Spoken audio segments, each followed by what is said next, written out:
Hi and welcome back to 𝗕𝗘𝗪𝗧𝗏. Today guys, we're going to be diving down into the charts to take a look at what has been going on most recently with Chainlink. As we get into this video, if you find it useful and informative, hit the like button. I really do appreciate that. If you happen to be new to the channel, then go ahead and subscribe. Tap the bell, select all notifications, and in doing so, you are going to be kept up to date with everything that we do here at 𝗕𝗘𝗪𝗧𝗏. Right, with all of that said, done, and out of the way, let's jump on down into the desktop and see what's going on here with Link. Okay guys, we're going to start with the hourly chart, and we want to focus in on these kind of micro movements to see what they're building up to on the larger time frames.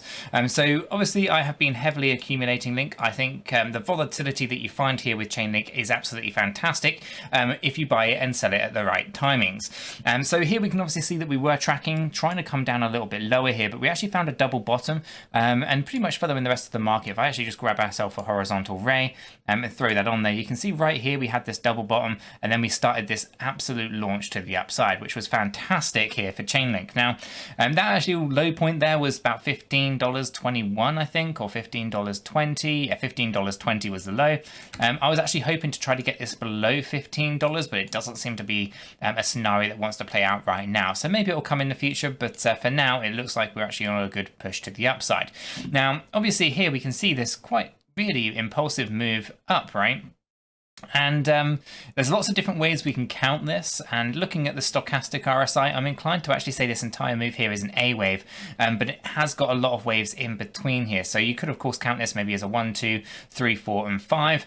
And again, we can just check some of these by sense checking them just to see whether or not we reach those minimum thresholds. We do. So, you know, you could of course just go, 1, 2, all the way up here for 3, down here for 4, and then up there for 5. That's quite a valid wave count, and it allows us to kind of know what's going on. Obviously, we have the definitive move down here, the ABC, or ultimately, if you want to, you can look at it as a 5th wave down if you want as well.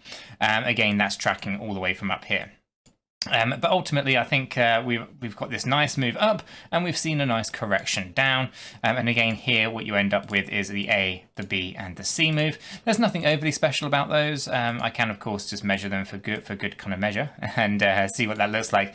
You come down to the 1-to-1 ratio, a little over wicking it here, but not going anywhere near the 1.382 or the 1.618. So we know that's pretty standard, nothing too much to really worry about there. And of course, this means that we are more than likely going to start a new push to the upside. The stochastic RSI on the hourly chart would support such a move, so we could be looking at an interesting play here. Now, the only thing I'd want to kind of just articulate and kind of just warn people on, there is this little ABC here, and this is enough to potentially take those larger time frames, or allow those larger time frames to take this down further. Okay, so we are mindful. We want to just kind of watch how this plays out over the next little bit. This could be an entire move in itself. And we'll have a look at those larger timeframes in a moment to see exactly how they're going about, and whether or not we should be concerned about any potential downside, or whether or not we're just going to continue to ride this one up to the upside, right? So pretty good move so far with Chainlink. Yeah, it's a shame that we couldn't get it down a little bit lower, but I was stacking up anywhere below $17, in my opinion, was a pretty good deal. And what I mean by that is, obviously, if we go into our daily, I think it is, we can see some of the volatility here with Chainlink, down 63%, down 50%, down 43%, down 35%, down 74%, down 60%, down 53%. But in between all of that, you have these massive spikes to the upside, right? From that low point to that high point, from that low point to that high point, for example, 172% up or 86% up.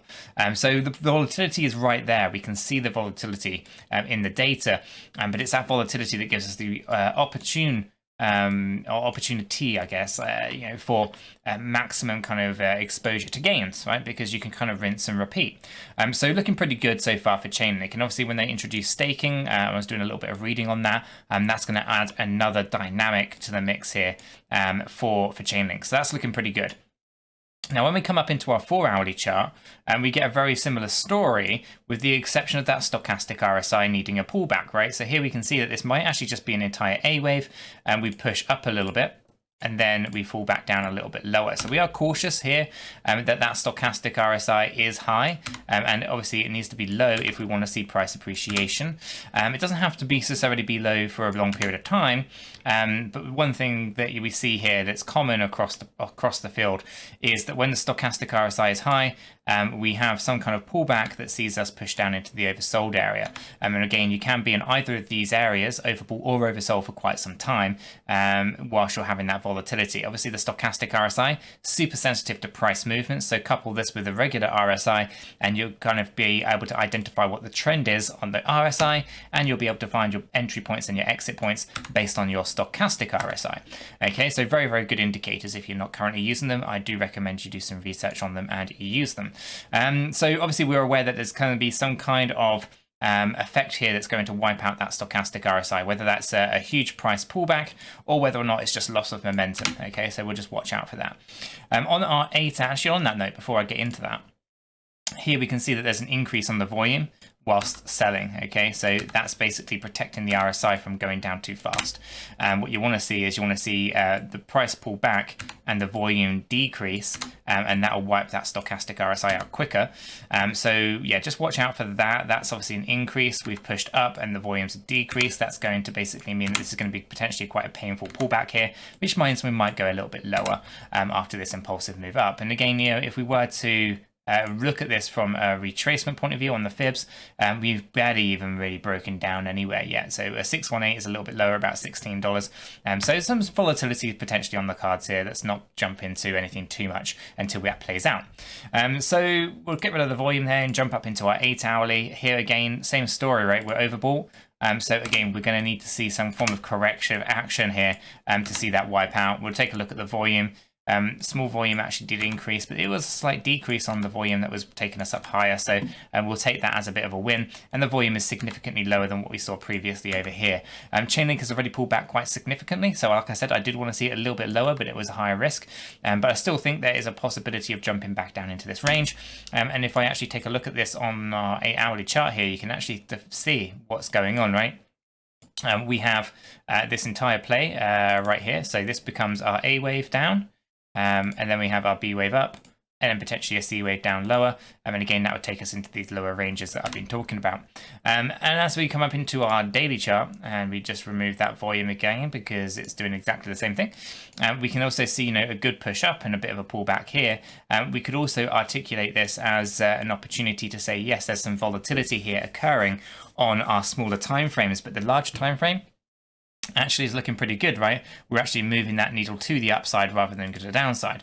And the macro trend tends to win out overall. So don't let the volatility on the smaller time frames get the better of you, because this might actually just be an A, B, C to the upside, potentially turning impulsive and taking us much higher. So one to watch out for.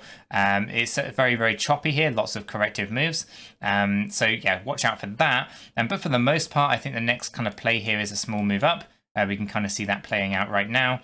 And then from there, I think we are likely to see some form of choppy kind of corrective action as well after we have seen such a significant move to the upside. So guys, it's going to be a nice, quick, short video on Chainlink. Hopefully you have found it useful and informative. If you have, hit the like button. I really do appreciate that. If you happen to be new to the channel, why not go ahead and subscribe, tap the bell, select all notifications, and in doing so, you are going to be kept up to date with everything that we do here at Cheeky Crypto. With all that said, done and out of the way, I hope everyone has a fantastic day, and I'll catch you all in the next one.